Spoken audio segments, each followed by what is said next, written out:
Selamat malam dan salam sejahtera bagi kita semua. Baiklah, saya Matius Alfandi. Di sini akan menjelaskan bagaimana cara menganalisis faktor. Di sini kita sudah dapat sudah diberikan soal seperti berikut. Langsung saja untuk nama ini kita isi X1 sampai X5.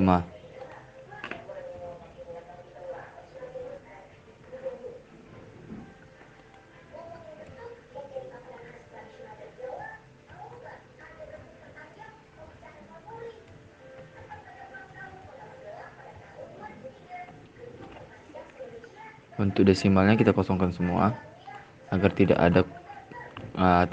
ada nol di belakang komanya.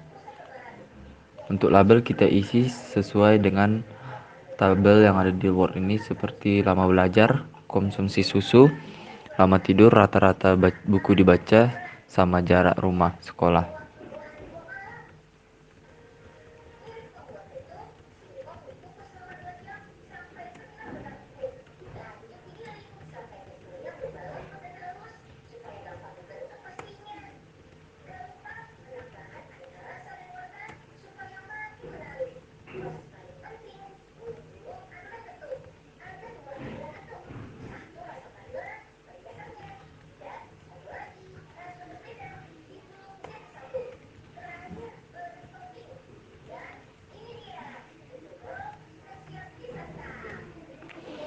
Setelah selesai kita mengisi label, selanjutnya kita pergi ke measure, kita ubah semua ke scale.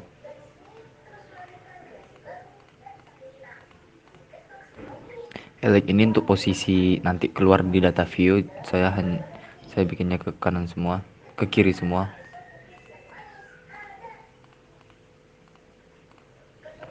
Setelah kita sudah menginput data di variable view, selanjutnya kita akan ke data view. Setelah di data view kita akan memasukkan angka-angka yang sudah ada di Word, yang ada di soal. Yang dari sini langsung saja kita copy paste.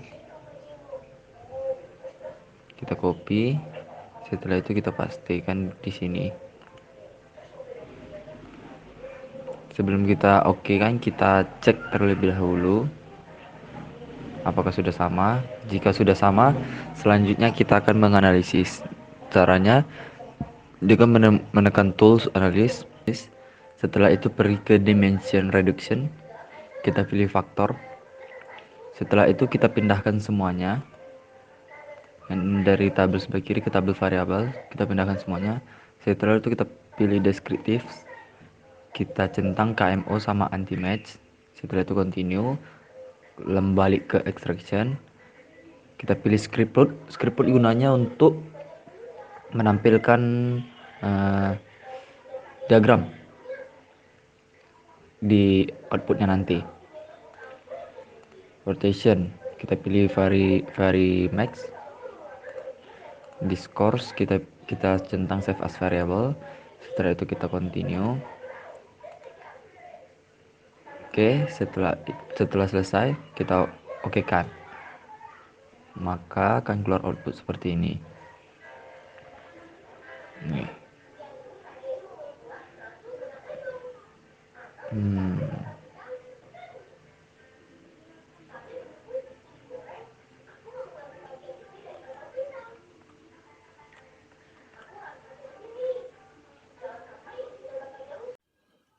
Di sini ada tabel KMO.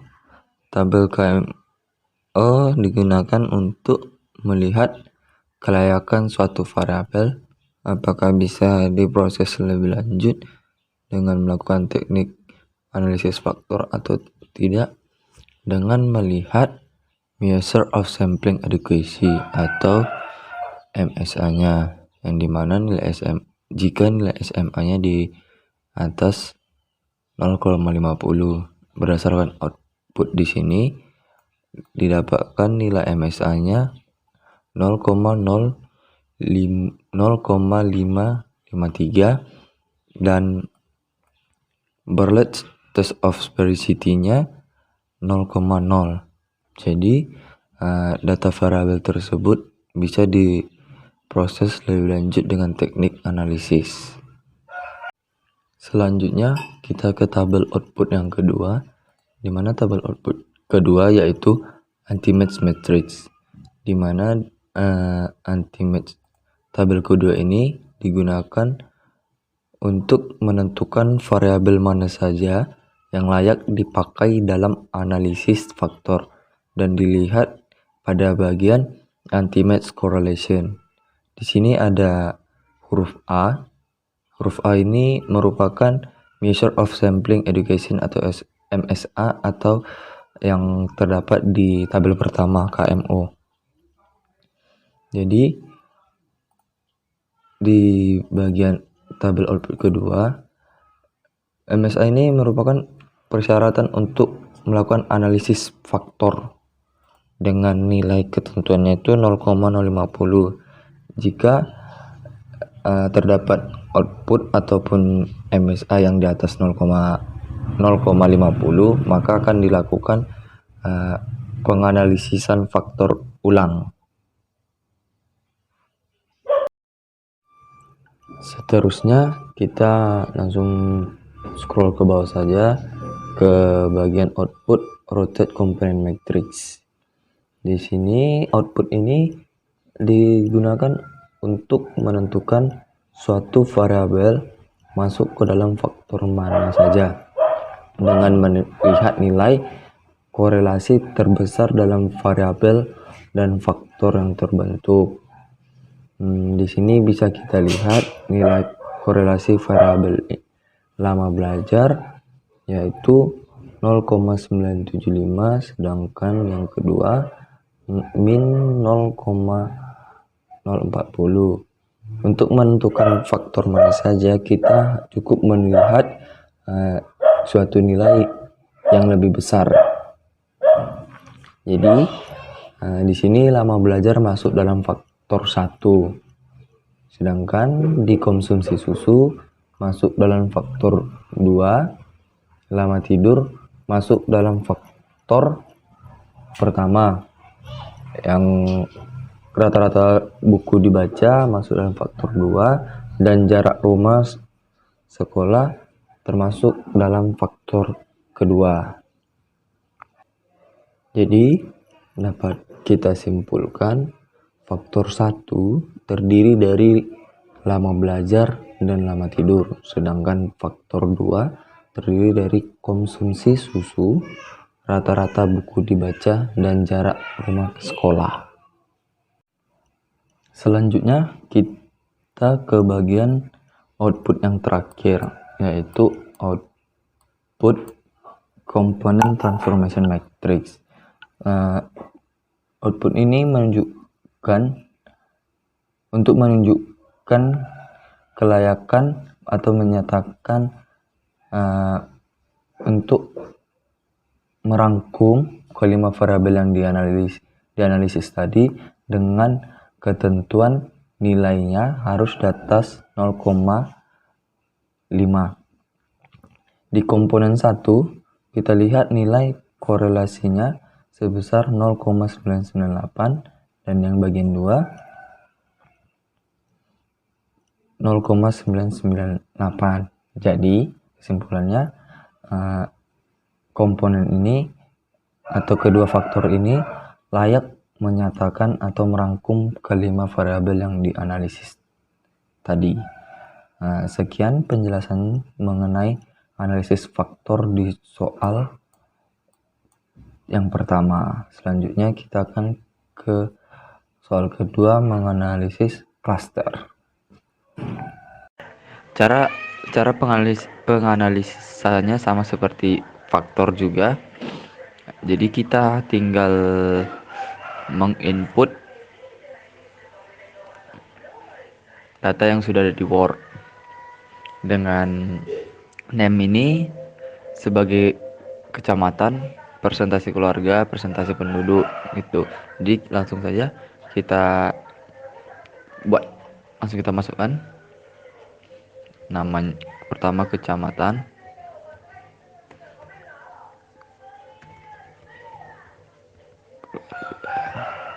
pertanian penduduk tidak tamat SD, industri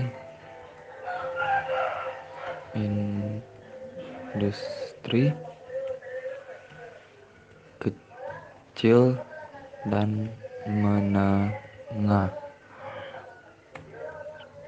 industri dan pengolahan.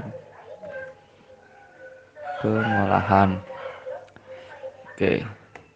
setelah itu di bagian type atau tipe di kecamatan kita ubah ke string, gunanya untuk menampilkan huruf. Jika kita membuatnya tetap numerik, nanti kita tidak bisa menginput Bukit Raya, Tenayan Raya, dan Tampan ataupun isi yang ada pada kolom kecamatan. With ini gunanya untuk seberapa banyak jumlah huruf yang bisa diinput ke dalam kolomnya nanti di data view. Desimalnya kita bikin 0. Yang hanya kita isi itu hanya di keluarga pertanian dan penduduk.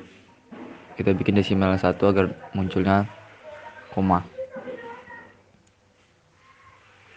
Yang lainnya kita bikin 0. Oke. Di label kita masukkan aja, kita sesuaikan saja sama di nama.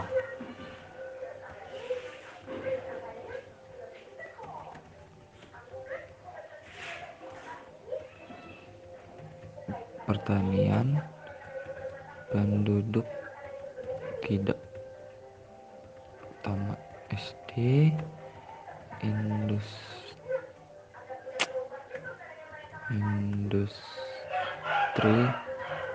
kecil dan menengah, industri pengolahan. Oke.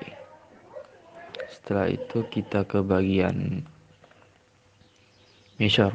Measure di sini udah langsung terisi nominal karena kita sudah mengubahnya tadi di string di tipenya. Oke, yang lainnya kita ubah ke scale. Oke, jika sudah, kita cek lagi. Setelah sudah selesai kita input di variable view-nya, selanjutnya kita ke data view. Oke.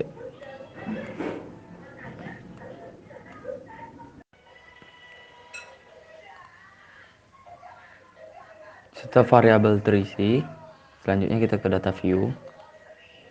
Data view pengisiannya sama saja seperti faktor tadi, analisa faktor.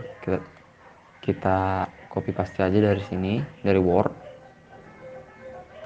Kita copy, selanjutnya kita paste di sini. Aduh.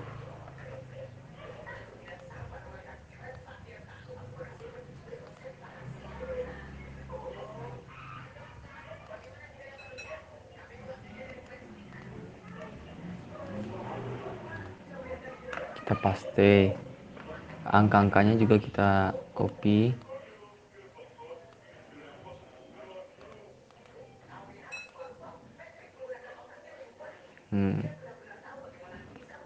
Oke.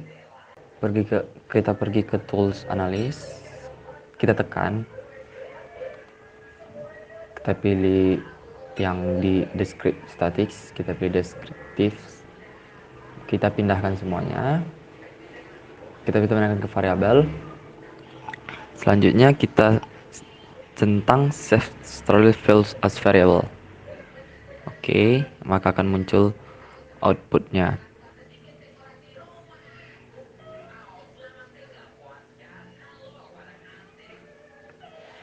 Nah, akan muncul seperti ini. Setelah itu kita klasifikasi, kita pergi lagi ke analis. Kita klasifikasikan, kita pilih klasifikasi, kita pilih key main cluster. Oke, di key main cluster ini yang kita variabelkan, kita pindahkan variabel hanya yang z score-nya saja. Oke, kita tekan, kita pilih semua. di variabel, sedangkan di label case ini kita masukkan kecamatannya. Dan jangan lupa kita ubah number of clusternya ke 4 karena di Word tadi dimintanya 4. Setelah itu kita tekan save, centang kedua opsi cluster membership dengan distance from cluster center. Setelah itu continue. Setelah variabel dan label serta save-nya sudah kita setting dan juga number class-nya, kita tekan OK.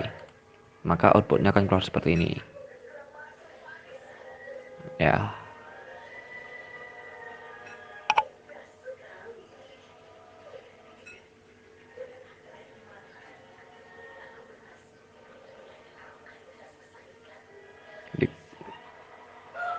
Oke.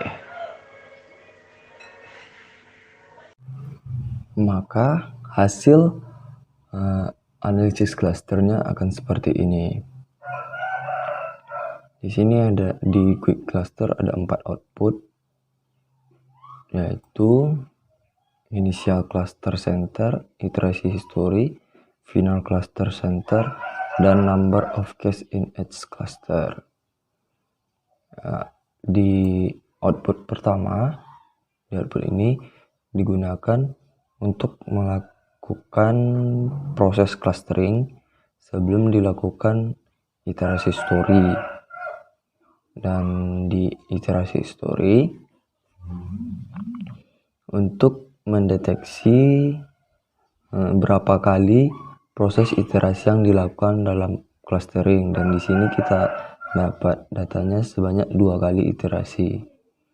Dan di final cluster center digunakan untuk melihat nilai di atas atau di bawah rata-rata dengan patokan di mana min merupakan di bawah rata-rata dan positif di atas rata-rata. Di klaster pertama kita mendapatkan industri kecil dan menengah serta industri pengolahan merupakan di bawah rata-rata. Di klaster kedua kita menemukan keluarga pertanian merupakan di bawah rata-rata. Dan di klaster 3 kita dapatkan penduduk tidak tamat SD merupakan di bawah rata-rata. Dan di klaster 4 yang di bawah rata-rata merupakan keluarga pertanian dan penduduk tidak tamat SD. Sekian penjelasan dari saya mengenai analisis faktor dan analisis cluster.